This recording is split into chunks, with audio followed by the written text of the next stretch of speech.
Good morning, everybody. It's a Sunday, and this is Dr. Myra Saucedo with University of Texas Permian Basin. And if you received this video, if you're getting it, it's because you are in my integrated reading and writing course. And the main book that you need, the only book you need to buy, is Reading and Writing Handbook for the College Student. It's the second edition. Yours will not say examination copy. I think the bookstore did not have enough in stock from what I'm hearing from students. So for the first assignment, in an hour or so, a couple hours this afternoon, I will have the first chapter. And for your first assignment, I will scan it in and give it to you as a PDF file. That's fair use. I can do that. I could copy usually one chapter of a book, which makes it problematic for the second assignment because this will really help with reading and writing skills. I also really need your TSI scores. So a lot of people probably passed math, reading but not writing, or writing but not reading. So if you're reading or writing responsible, then you are in this class. Do not wait to get started. Some people did not get in until the final day of registration, some even the evening of the 20th. It's the 24th, and I am finishing out the assignments in the course and going to rectify the points. It should be showing as points and not as a letter grade. It's showing as a letter grade, so I'm working on your course, so don't worry about the grades that you see right now. We'll have it fixed next week at the latest. I'm having an expert help me with that to convert grades to points. So you would need 1,000 points if you wanted an A.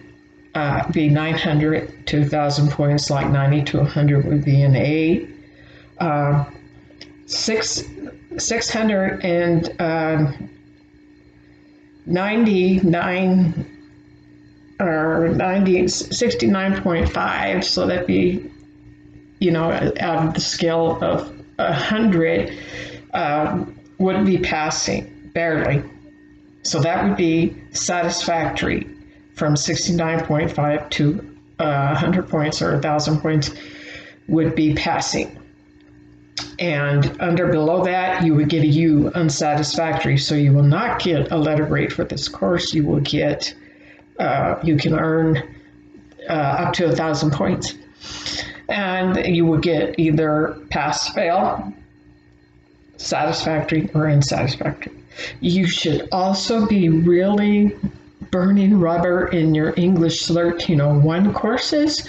I am very flexible with people coming in late and working with schedules and people that are working, but you really need to get going. And your 1301 teachers, if you're not taking it from me, there are a lot of them are, this is the due date, get it right then, or you're out.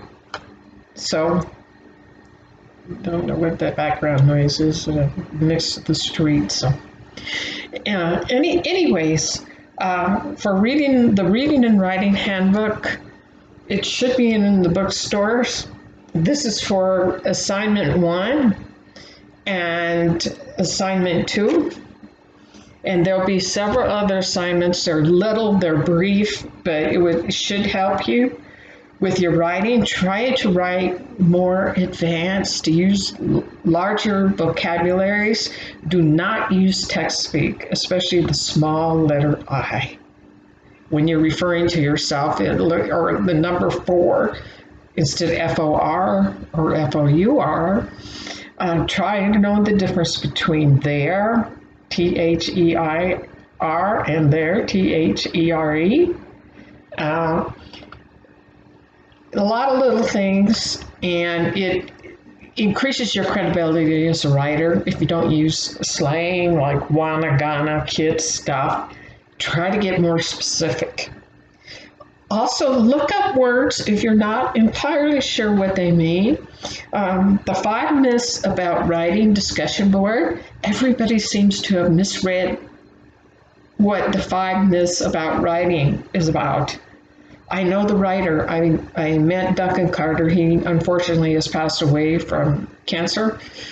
But he wrote this years ago, and it still pertains to today.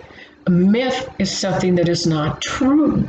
It's like a legend, like Greek mythology and things that have just been handed down so often people think they're true. So what he was saying is you shouldn't be teaching these myths at lower levels of education, such as 5-paragraph theme.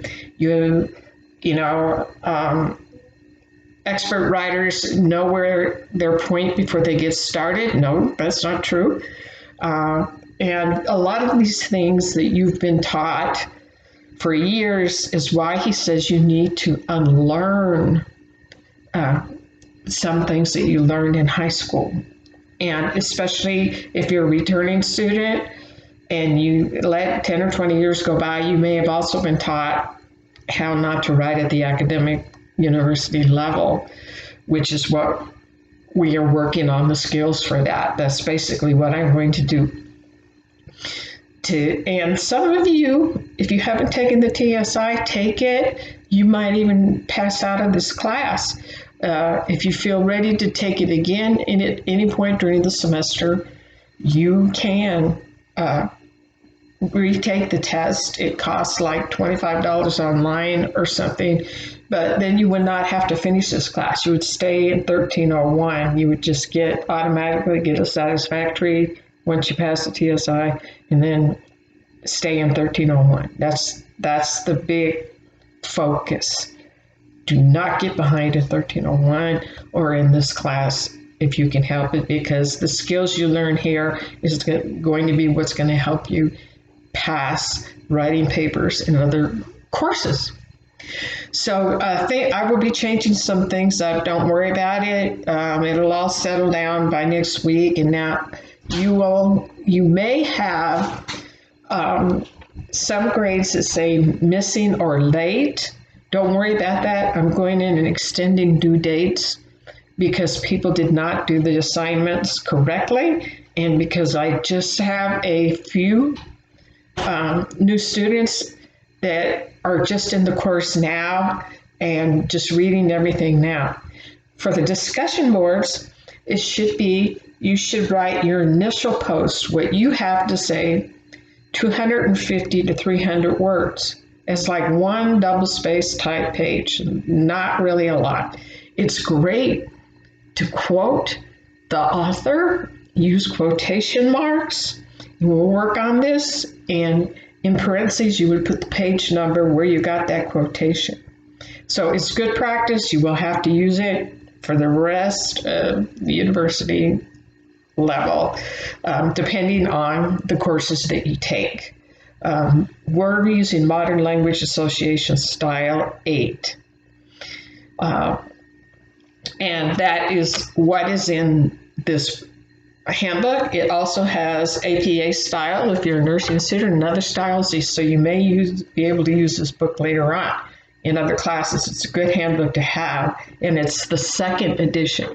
Mine has examination copy on it. Yours won't have that.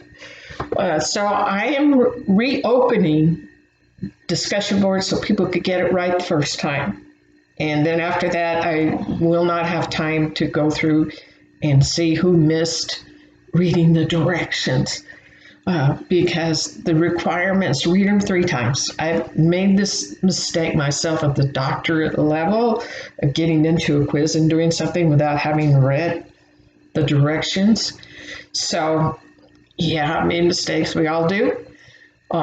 And your competency as a university student is not really measured by standardized tests. It's how you perform, your motivation, your discipline, and getting the job done and staying in the game. So pay no attention to the man behind me.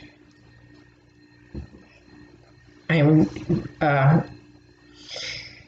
This is remotely from, well, not remotely. This is online from my academic office, my kitchen office, not my university office. So, gosh, I know there was one other thing I needed to tell everybody. Oh, in the discussion boards, every discussion board, you have that initial post of the 250 to 300 words. You don't have to do word counts. I'm not going to nitpick that. You know, I can eyeball it and tell if it were double spaced 12 point Times New Roman, it would be one page typed. So, gosh, I'm getting lost again. Uh, there's just so much to say, and I'm already gone over 10 minutes, so I don't want to take this too long to spool up. But if you did not respond to at least two people in a discussion board, and it should be about 100 words each, you know, good solid paragraph to each, to two students, respond to two students in all discussion boards. That's part of the grade. Without that, you will not get a good grade. So I have opened up the discussion boards for people that have not responded. Go back and respond. If you did 5 myths about writing and you did not know what a myth was, and you said, this article is really confusing because I disagree with this guy. Well, actually, you're agreeing with him because he disagrees with the myths. That's why they're myths and not truth to him. And that's why he says, you know, people get the wrong idea. And why teach people to write 5-paragraph themes when you're going to be needing to write pages, and stifling people by worrying about your punctuation first. Get the words on the page first. You know, just put everything up there and then clean it up. Don't worry as you go, or you're going to get blocked in your writing. So I will be in your course today, catching everybody up and trying to fix the points so they line up instead of showing the Canvas is showing a letter grade, and I got to work on that. Because then at the end of the course, students will say, why did I get a letter grade and it's not on my transcript? Because you can't get a letter grade in this class, and the Canvas is designed to do that, but there's a way to fix that. So be patient and get going. Don't wait until the due date to do things 20 minutes before the clock winds down at midnight. Before midnight, you'll get shut out. And in your other classes, you may just get a 0. I'm working with everybody because I'm nice. Yeah. But you got to get into the game and keep going. And I cannot keep extending due dates or anything because we will run out of semester. 16 weeks, no spring break because of the pandemic this semester. So get going, and I'll see you at the next video.